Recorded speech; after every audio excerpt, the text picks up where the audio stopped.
Hi, I'm Dr. Heidi Stouffer. Welcome to English 1020. I decided to record a video just to say hi, remind you of a couple of things, and talk a little bit about the first essay that you'll be working on, which is going to be a commentary essay. So just a reminder that if you have any technology issues, you can always click on the Start Here tab and then click on a link that says Online Learning Items. And there you'll be able to see a customer support link so you can ask any questions 24/7 about Blackboard issues. You can also try emailing me. I have a link that says Email Professor. You can click on that. I don't know how much I can help you with technology stuff, but any questions that you have about the course, you can just click on that link and it'll directly shoot to my email. And then I just want to remind you about your assignments for this week. There are 3 assignments that you should be submitting through Blackboard. All of these are explained in the Lessons tab, as well as in the tabs where the individual assignments are found. So for Thursday, and this is always going to be true, by Thursday before midnight, you should be submitting discussion board number 1, which you can find in the discussion board tab. And then you have 2 assignments to get done by Sunday before midnight. The first one is a quiz, and it's going to be over your syllabus and chapter 1 of your textbook. You can find the syllabus in the Start Here tab under course-specific documents, so please read that carefully. And then the textbook, you probably realized by now, there's no physical textbook for this class. It's just an online PDF, which is great because it's free. So you'll see a textbook link on Blackboard. You just click on that. You'll see page numbers on there and everything. So I'd like you to read chapter 1, and there will be some questions on the quiz over that as well. And then the third assignment, which is related to what I'm going to talk about in a second, is you'll be doing a brainstorming activity related to essay number 1. So please get those things done by the appropriate due dates. If you have any questions, like I said, feel free to shoot me an email. So let's talk a bit about this first essay that you'll be working on. I'm not going to record a video every single week, but I will usually record a video at the beginning of each new essay assignment. So that's what I'm going to do here. I don't usually like to just read a PowerPoint presentation, especially like in an in-person class. But for our purposes here, I wanted to give you something to look at as well as listening to me talk. So let me pull up my PowerPoint that I made here. So let's talk a little bit. Let's go back first. So a question that you might have is, what's a commentary? Good question. A commentary is going to be a very opinionated sort of essay. It's almost always going to be focused on a current issue or event, usually one that's controversial. So again, you wouldn't want to take some old topic like abortion, for example. That's something that's been debated for a really long time. But what you could do is take a more recent perspective on that topic. So for example, something that people are talking about right now is this heartbeat bill that has to do with abortion, right? So that's very recent. That's something that you could do a commentary on. So maybe it's just taking an older topic and looking at it in its newer form, right? So the goal of this type of essay is to try to add something new to the conversation surrounding this issue. So again, the point's not to just summarize what other people have said about it. You're trying to talk about this topic in a new way and maybe think about what people have not said about it. So the goal is to try to do something original. Another goal of this essay is to attempt to convince your audience that you're right, or at least to consider that your perspective is valid, or make the audience think about this issue in a new way. So again, there's always an element of persuasion in a commentary. Another question you might have is, how is a commentary different than an argument? Well, the answer is, a commentary is an argument. It's just a particular type, or what we might call a subgenre of argument. I think that the biggest distinction between a commentary and a regular old argument is the voice that it's written in. A commentary is almost always going to be written in a less formal or like a conversational type of voice, not some stiff or academic or jargony sort of voice.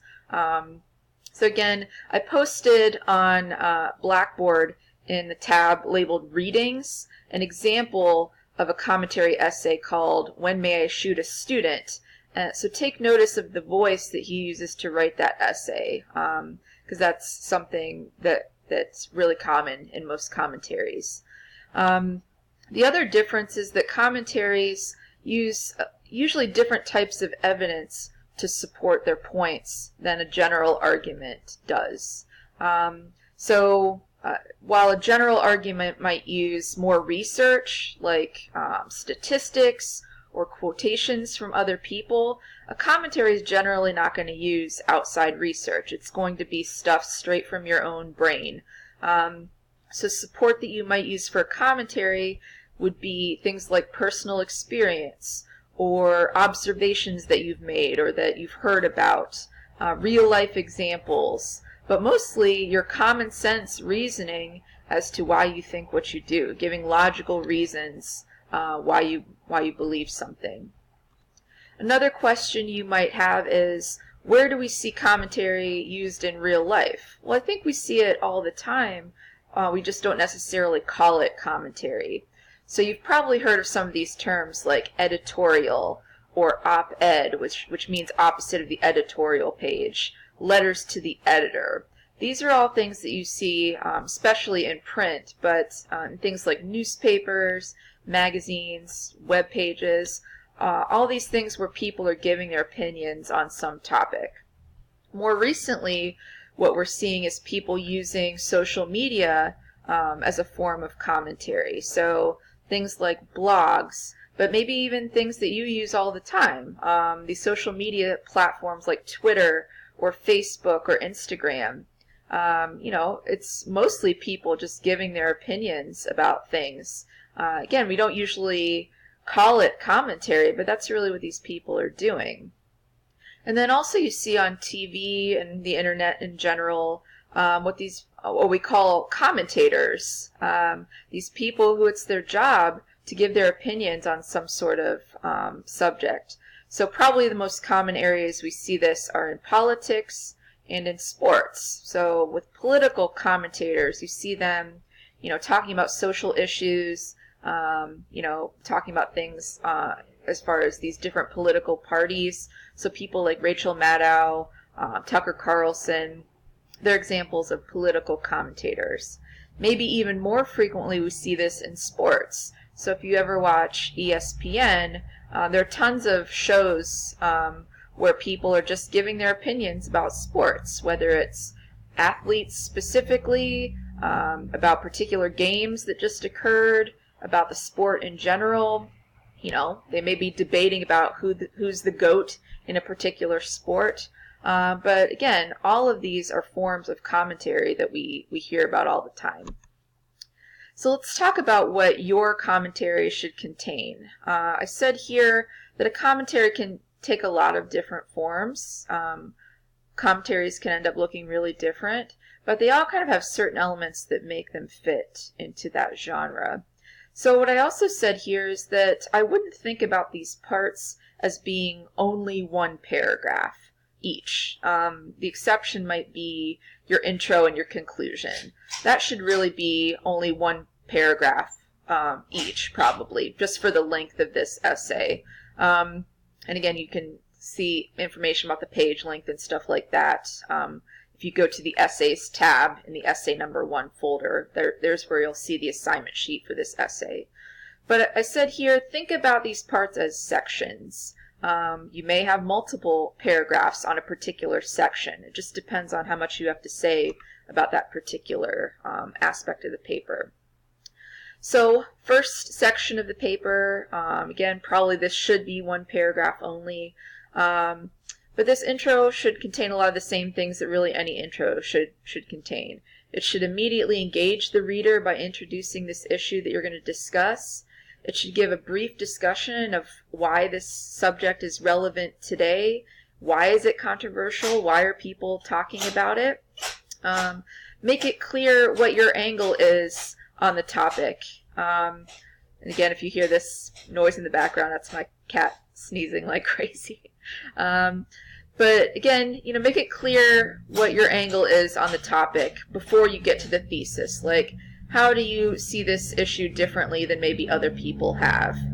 And then always, last sentence of that intro is where you give one nice sentence where you state the overall perspective that you have on this topic. That needs to be really clear.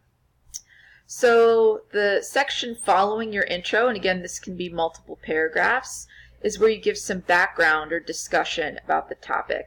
So, you might answer questions like, does this stem from some old topic that's just taken a new turn? Is this like a really new or recent phenomenon? Has this issue changed over time from what it used to be? And maybe why does this issue matter today? Why is it so significant? I would also explain what the conversation is surrounding this issue and like what the various perspectives are on it. So specifically, I would give what I would call some they say, where you talk about who in particular believes what about this issue. Why is it that they feel the way that they do? What sort of aspects of this topic sort of divide them, or what are they contentious about? Those are really important things to talk about. And the purpose of doing this is so that by laying out these other perspectives, you can kind of situate your own argument or perspective on the topic. And I said here, that's just the natural way that we understand things as readers. We want to hear the big picture first before we decide whether we agree or disagree with your particular perspective on the issue. So once you've done some background and conversation surrounding the issue, that's when you want to bring in your particular perspective on the topic. And I said here, now was where you can highlight how your view kind of compares and contrasts with these other perspectives that you've already talked about. Like, where do you agree with some of these people? What are important differences that you have from these other perspectives? Why is your perspective unique in relation to those? I said the paragraphs in this section should give support why you believe what you do about this issue. And the types of support that you can use are things like, logical reasons why you believe what you do. Real life examples where you see this working or not working that you can use as evidence to support why you're right.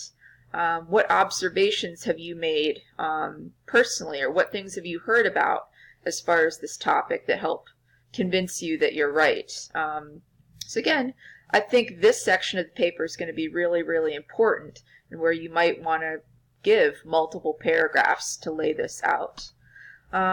This section, talking about clarification, this is probably going to come, right before your conclusion. And again, maybe it's going to be more than one paragraph. But the clarification section is where you clarify or make something more clear or less confusing about your argument, right? So in this section, you probably want to anticipate how people might misunderstand your point. So maybe qualify your argument by, not generalizing or discussing exceptions to the point that you're making, right? So, say something like, I'm not saying that in all cases this is true, but maybe in these particular ones, right? Or this is true in most cases, but here are the exceptions. You also want to imagine what these objections might be that people have, how they might argue you're oversimplifying the issue or misconstruing it, and maybe respond to those objections. Something that you might see in a clarification section would be something where you actually come out and say, I'm not saying X, but what I am saying is blah, blah, blah, blah, blah. That helps you to clarify your point. And then the final section, as always, is going to be your conclusion, where you give an overall assessment of the issue, where you remind the audience of your thesis, but say it in a different way. Discuss why this topic is significant, why it matters, how we think about it, or how it impacts us. And then finally, what might happen if we don't address this issue in the correct way, or what might happen if we do. So good luck.